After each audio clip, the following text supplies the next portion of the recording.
सत्संग जी प्यार से कहना। धन निरंकार जी। सत्संग जी माता जी ने एक बार फरमाया था कि कोई इंसान इस दुनिया में सबसे अमीर कैसे हो सकता है, और एक कहानी के माध्यम से समझाया था जो आज आप जी के चरणों में दास रखेगा। माता जी ने फरमाया था कि एक दिन कहीं पर सत्संग हो रही थी। महापुरुषों किसी महापुरुष के यहाँ पर तो एक आदमी बहुत ही गरीब था। उसके बच्चे भी थे, पत्नी भी थी, और बहुत परेशान रहता था वह व्यक्ति, और उसकी नौकरी भी चली गई थी, और उसके पास मतलब खाने पीने को भी कुछ नहीं था। अपना रोज की मजदूरी करता था और बच्चों का शाम को पेट पालता था। महापुरुषों तो ऐसे ही एक दिन एक महापुरुष के यहाँ सत्संग हो रही थी। महापुरुषों और कहीं दूर से महात्मा आए हुए थे जो विचार कर रहे थे। वो भी टहलते टहलते आवाज सुन के लाउड स्पीकर की चला गया कि चलो देखते हैं सत्संग जी आखिर इस सत्संग में होता क्या है। महापुरुषों तो उसके बाद वह व्यक्ति वहां पर गया और जो गद्दी पर बैठे महापुरुष विचार कर रहे थे उनके विचारों को उसने आराम से बैठकर सुना। साथ संगत जी, और जब उसने विचार सुने तो उसके मन में कहीं ना कहीं इस मिशन को जानने की उत्सुकता पैदा हुई और वह फिर अंदर चला गया। महापुरुषों घर के अंदर जाकर जब उसने देखा कि एक महापुरुष गद्दी पर बैठे हैं और सभी सात संगत जी नीचे बैठे हैं और सभी मिलकर सद्गुण का गुणगान कर रहे हैं, तो महापुरुषों जो गद्दी पर महापुरुष बैठे थे, सत्संग खत्म होने के बाद जब वह महापुरुष गद्दी से उठने लगे तो तभी यह व्यक्ति जो बहुत गरीब था वो उन महापुरुषों के चरणों में लेट गया और बोला कि महापुरुषों मैं बहुत गरीब हूँ, मैंने आज तक भक्ति की, सभी भगवानों की पूजा की, लेकिन मेरे साथ ऐसा ही क्यों होता है कि मुझे खाने के लाले पड़े रहते हैं। मेरे पास रहने को घर नहीं है, कहीं ना कहीं बस झोपड़ी डालकर रखी है मैंने और उसमें भी रह रहा हूँ, और वह भी मतलब बारिश पड़ती है तो आंधी आती है, तूफान आती है तो उसमें भी पानी टपकते हैं और वो भी उड़ जाती है।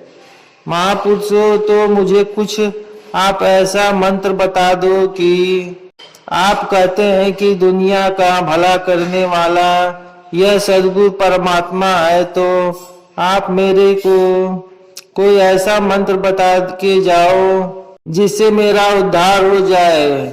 तो महापुरुषों जो महापुरुष गद्दी पर बैठे थे उन्होंने बताया कि महापुरुषों आप सत्संग में आना शुरू करो और इस सद्गुरु परमात्मा को निराकार को जानने की कोशिश करो और आपको पता लग जाएगा कि यह संसार रूपी को इतना संसार दुखी क्यों है। इतने बड़े बड़े व्यक्ति जो अमीर भी है लेकिन उसके बाद भी दुखी है, तो महापुरुषों वह सत्संग में जाना उसने फिर शुरू किया और एक दिन फिर दोबारा से वही महापुरुष एक दूसरी सत्संग में जा पहुंचा।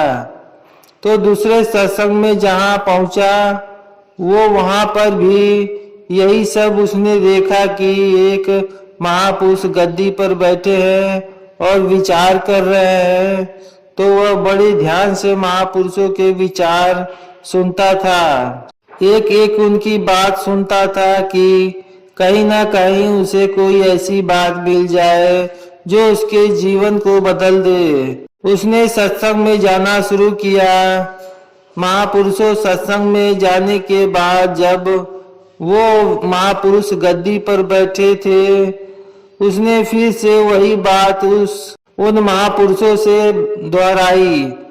उनके जाकर चरणों में लेट गया सत्संग के बाद और कहने लगा कि महापुरुषों मैं बहुत गरीब हूँ और मुझे कुछ ऐसा बता दो मंत्र कि मेरा उद्धार हो जाए। मेरी फैमिली, मेरा परिवार मतलब बहुत दिक्कत में है और मेरे बच्चे रोड पर है, कुछ खाने पीने को नहीं रहता, कभी कभी तो बच्चे भूखे ही सो जाते हैं। तो महात्मा गद्दी पर बैठे थे। उन्होंने महापुरुष को एक पेन और एक कॉपी मांगने को कहा और कहा कि यह जो मैंने आपको 3 लाइन लिख के दी है, आप इनको उठते बैठते चलते फिरते आपको इन्हीं 3 लाइनों को बोलना है। आप कुछ भी कर रहे हो, मतलब आप जितने ज्यादा से ज्यादा बोल सकते हो, इन 3 लाइनों को दोहराते जाओ।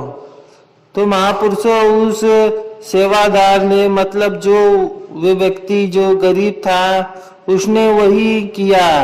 फिर उसने 3 लाइनों को दोहराते हुए एक दिन हो गया। पूरे दिन वह 3 लाइन बोलता रहता था। दिन हो गए, वह वही लाइन बोलता रहता था। घर वाले भी, जो उसकी पत्नी थी, वह कहते थे कि आप यह क्या बोलते रहते हो। बच्चे भी बोलते थे कि आप यह क्या बोलते रहते हो। फिर तीसरे दिन जब वह बोलता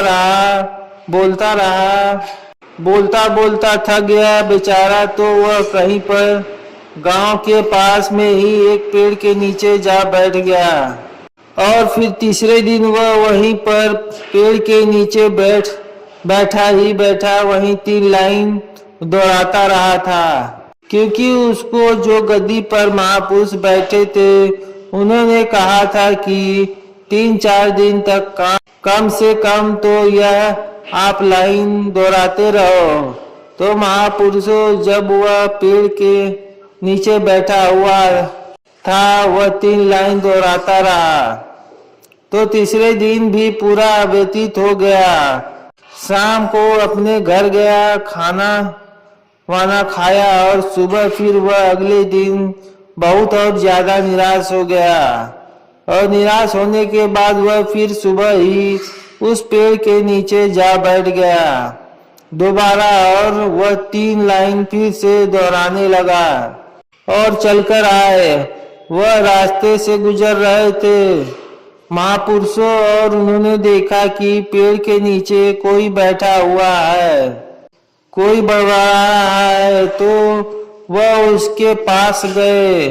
बस वह उन्हीं 3 लाइनों को दोहरा रहा था। तो महापुरुष ने उनसे कहा कि ए भाई, आप क्या करते हो और कहाँ हो, और यह आप क्या बोल रहे हो। तो जैसे ही महापुरुषों ने उनसे पूछा, तो उसने कहा कि मेरे को एक निरंकारी सत्संग, निरंकारी मिशन है, जो उसमें सत्संग होती है। एक महापुरुष गद्दी पर बैठते हैं, उन्होंने मेरे को यह 3 लाइन लिख के दी है और कहा है कि आप इन्हें दोहराते रहो। तो महापुरुषों जो वह दूसरा महात्मा था, इसको किसी एक नौकर की तलाश थी महापुरुषों, और आप समझ रहे हो कि उसकी तलाश भी यहाँ पर आकर खत्म हो गई। और उसने कहा कि ये भाई, क्या तुम मेरे पास काम करोगे। उसने कहा कि मैं बेरोजगार हूँ, मेरे पास खाने को नहीं है, पीने को नहीं है, नौकरी भी नहीं है। तो उसने फिर कहा, जो वह दूसरे महापुरुष थे, उन्होंने कहा कि आप मेरे पास नौकरी कर लो, और मेरे पास बहुत सारी जमीन है, लेकिन करने वाला कोई नहीं है। आपको सारी जमीन देखनी है और मैं आपको रहने को और खाने को सारी खेती बाड़ी आपको देखनी पड़ेगी और रहने खाने का भी आपको वही रहना होगा। और जब उसने खेती करनी स्टार्ट की महापुरुषों, तो जब 1 साल पूरा बीत गया, जो गरीब आदमी था उसने वह 3 लाइन दोहराना नहीं छोड़ी। उसको जब भी टाइम मिलता था वह महापुरुष इन 3 लाइनों को दोहराता रहता। तो महापुरुषों जब उन 3 लाइनों को दोहराता रहा, पूरा 1 साल हो गया। फसल अब की बार इतनी बढ़िया हुई थी कि जो महापुरुषों की पहले फसल होती थी वह उससे कहीं 2 गुना ज्यादा फसल बढ़िया हो गई। तो महापुरुष वो देख के चौंक गए कि इतनी अच्छी फसल तो हमारी आज तक नहीं हुई। और जब उसको फसल को काटने के बाद जो भी उससे पैसा आया, तो उन महापुरुषों ने उनको बढ़ा के पैसा दिया। महापुरुषों तो यह सदगुरु की कृपा है, देखो कि कहां से कहां पहुंच गए। और फिर वह 3 लाइनों को भी महापुरुषों वो उसी को दोहराता रहा, उसने वह 3 लाइन नहीं छोड़ी। साध संगत जी एक दिन फिर दोबारा से जाता है और उसको गद्दी पर फिर वही महात्मा बैठे हुए मिलते हैं। वह उनके जाकर चरणों में लेट गया, कहने लगा कि यार मैनू बख्श लो, मैं आपकी शरण में हूँ। आज मैं इतने अच्छे से खा पी रहा हूँ और अपना जीवन व्यतीत कर रहा हूँ और सब कुछ जिंदगी में अच्छे से चल रहा है। तो वह महापुरुषों ने जो 3 लाइनें थी वह आप सभी समझ गए होंगे कि वह क्या थी। महापुरुषों उस 3 लाइनों में जो लिखा हुआ था वह यह था कि तू ही निरंकार, मैं तेरी शरण, हाँ मैनू बख्श लो। उन 3 लाइनों में बस यह इतनी पावर है महापुरुषों की, सिमरन में इतनी पावर है कि आप सोच नहीं सकते। महापुरुषों तो यह सिमरन की शक्ति है। देते हुए प्रेम और सत्कार से बोलिए धन निरंकार जी।